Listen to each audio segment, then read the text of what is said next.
2 hay convoys have left northeast Nebraska just in the past couple of days. It's a story we've been following. KTIV's Nathan Price talked to one of those organizers of the convoy. So Nathan, what aid is he providing to farmers out west?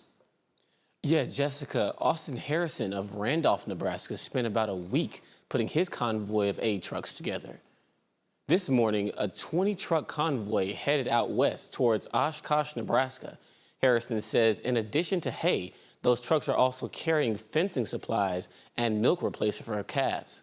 He says the group is treating this as an opportunity to repay kindness they received after a disaster of their own in recent years.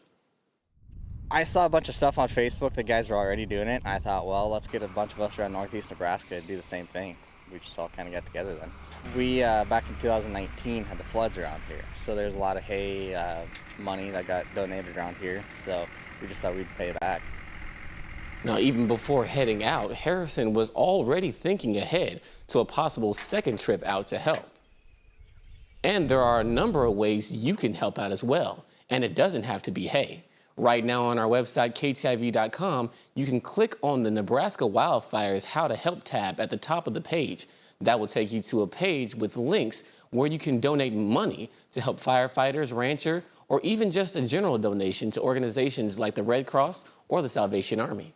All right, KTV's Nathan Price live for us in studio tonight. Nathan, thank you for that update. And for even more coverage of those wildfires and how you can help people affected, you can visit ktiv.com, as Nathan mentioned. You can also access the information through the KTIV News 4 app. That's for your smart devices like your cell phone.